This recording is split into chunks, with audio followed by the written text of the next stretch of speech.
राधे राधे दोस्तों। पहले तो आप सभी को हिंदू नव वर्ष की ढेर सारी शुभकामनाएं दोस्तों, क्योंकि 30 मार्च को है हमारे हिंदुओं का नया साल दोस्तों। तो मैं बताऊंगा क्यों मनाया जाता है, ऐतिहासिक और पौराणिक कारण भी बताऊंगा और कैसे मनाते हैं दोस्तों, ये सब बताऊंगा। तो वीडियो में एंड तक बने रहना।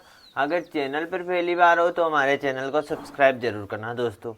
तो चलते हैं आगे वीडियो में। तो फिर एक बार आपको हिंदू नववर्ष की ढेर सारी शुभकामनाएं दोस्तों। तो पौराणिक मान्यता तो दोस्तों कि इसी दिन ब्रह्मा जी ने इस सृष्टि की रचना की थी दोस्तों। मतलब यही दिन चुना था, चैत्र सुदी प्रतिपदा। मतलब जब से नवरात्रा शुरू होते हैं वही दिन, मतलब इस सृष्टि की रचना के लिए जगत पिता ब्रह्मा जी ने चुना था दोस्तों। तो इसी दिन हमारी सृष्टि की रचना हुई थी। और इसी दिन जो ये 4 युग है, सतयुग, द्वापर, त्रेता, द्वापर और ये कलयुग। तो सतयुग की रचना भी, मतलब सतयुग का शुरुआत भी इसी दिन को हुआ था दोस्तों, चैत्र सुदी प्रतिपदा। मतलब इस दिन इतने इतने महान कार्य हुए हैं कि दोस्तों, मतलब इतना शुभ है ये कि इसी दिन हमारे हिंदुओं और सनातनियों का नव वर्ष होता है। ऐसे 1 जनवरी को तो सभी मनाते हैं दोस्तों। क्या होता है उस पर, कुछ भी नहीं हुआ दोस्तों, बस 1 जनवरी है तो नया साल है। और इस पर देखिए चैत्र शुदी प्रतिपदा पर कितना, मतलब चारों तरफ प्राकृतिक वातावरण और ऐतिहासिक, मतलब विक्रम संवत, राजा विक्रमादित्य था ना, हाँ इसी दिन इन्होंने विक्रम संवत के नाम से, मतलब उनके नाम से ये विक्रम संवत चला था दोस्तों। तो दोस्तों कोई भी शुभ कार्य करते हैं ना, तो उनको भी हिंदू कैलेंडर के अनुसार ही, मतलब मुहूर्त देखा जाता है। तो आपको पता है कि इतने शुभ कार्य होते हैं, इतने शुभ कार्य, मतलब इतने तो महापुरुषों का जन्म हुआ था इसी दिन। और स्वामी दयानंद थे ना, उन्होंने आर्य समाज की स्थापना भी इसी दिन की थी। और कहीं पर, मतलब हमारे यहाँ हिंदू नववर्ष, तो महाराष्ट्र में गुड़ी पड़वा, मतलब सभी जगह ना अलग अलग नामों से इसे मनाते हैं दोस्तों, और बहुत ही धूमधाम से मनाते हैं। तो हमारे यहाँ भी मनाते हैं दोस्तों, हमारे गांव में भी मनाते हैं। कैसे मनाते हैं वो भी बताऊंगा दोस्तों। और और बताओ।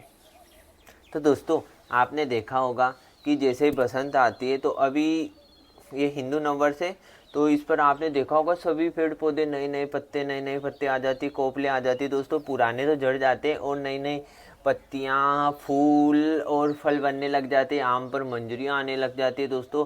नीम के पेड़ पर भी देखा होगा आपने, मतलब सभी पेड़ पौधों पर नई नई पत्तियाँ लग जाती है। और खेत में जो किसानों की फसल होती है दोस्तों, वो भी पककर तैयार हो जाती है। मतलब घर आने के लिए, आने के लिए भी हमारे खेत तैयार हो जाते। तो देखे इस, मतलब हिंदुओं के नए साल पर कितनी, मतलब खुशियाँ होती है। इस वजह से इसी दिन हिंदुओं का नया साल मनाया जाता है। या 1 जनवरी को फसल पक के तैयार होती है, नई नई पत्तियाँ आती है पेड़ पौधों पर दोस्तों, नहीं आती ना। तो इसी दिन क्यों आती है, क्योंकि ये इतना इतना शुभ दिन है कि भगवान ने, प्रकृति ने भी इसी दिन को, मतलब इसी के आसपास को अपने वातावरण को चेंज करने के लिए चुना था दोस्तों। और आपको पता है नवरात्रे शुरू होते हैं तो माँ दुर्गा की 9 दिन शक्ति की उपासना भी इसी दिन, इन्हीं दिनों में होती है। और भगवान राम का जन्म नवमी को होता है, रामनवमी को। तो उसके पहले 9 दिन तक खुशियाँ मनाते हैं दोस्तों। तो ये कल, मतलब चैत्र सुदी पड़वा से ही शुरू हो जाता है दोस्तों। तो कितना, मतलब बहुत ही ज़्यादा शुभ होता है ये दिन। तो आप भी अपने घर पर नव वर्ष मनाएं। कैसे मनाएं ये भी बताऊंगा दोस्तों। बहुत ही सिंपल है, कहीं घूमने नहीं जाना, कुछ नहीं करना पार्टी वगैरह दोस्तों। सिर्फ छोटे से कार्य करने। आपको अपने घर पर एक ध्वजा ले आनी है दोस्तों। पता है इसका भी बहुत बड़ा महत्व है। मतलब इसी दिन सब हिंदू सनातनी अपने घर के ऊपर ध्वजा ले आते हैं, हम भी ले आते हैं दोस्तों। हमारे यहाँ क्या होता है दोस्तों, इकट्ठी ध्वजा लेके आते हैं, फिर घर घर पर बांट देते हैं। मतलब जैसे जितने पैसों के होते हैं पैसे दे देते हैं और बांट देते हैं दोस्तों। सभी के घरों पर ऐसे केसरिया केसरिया ध्वजा लगी रहती है, अभी दिखाऊंगा आपको दोस्तों। और सुबह उठते ही सबसे पहले जल्दी से गेट के बाहर 2 दीपक लगाएं। मतलब ज़्यादा भी लगा सकते हो, 2 ही नहीं है, लेकिन गेट के दोनों तरफ दीपक लगाना दोस्तों, रंगोली बनाना और घर पर मीठा बनाना दोस्तों। हमारे यहाँ बनाते, क्या बनाते बताओ, मीठा लापसी। जानते हो लापसी किसकी बनती है दोस्तों?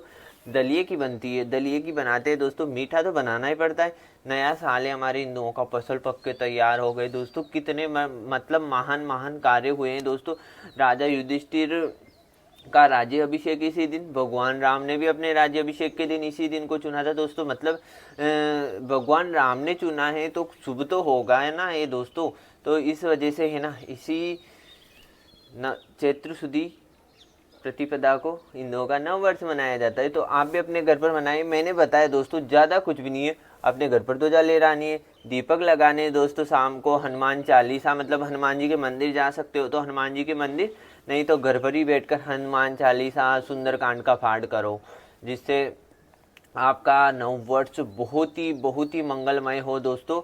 और घर के बाहर रंगोली बनाए, जिससे हमारा मतलब जो नवरात्रि में माता रानी की उपासना होती है, तो माता रानी भी हमारे घर पर मतलब दीपक जले हुए और रंगोली बने हुए देखे तो खुश हो जाए और अपने घर में आ जाए दोस्तों, मतलब आशीर्वाद दे दे अपने घर में। तो आप ज़रूर ट्राई करना दोस्तों।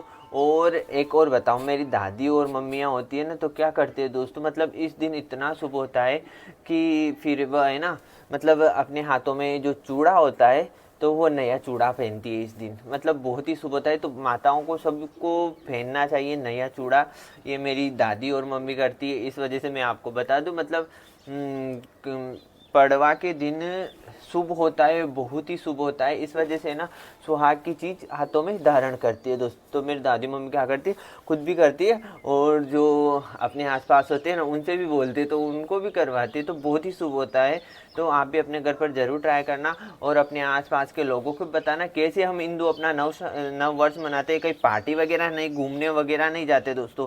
केवल सिंपल तरीका है जो मैंने आपको बताया। तो आप भी ज़रूर ट्राई करना और अपना हिंदू नव वर्ष मनाना।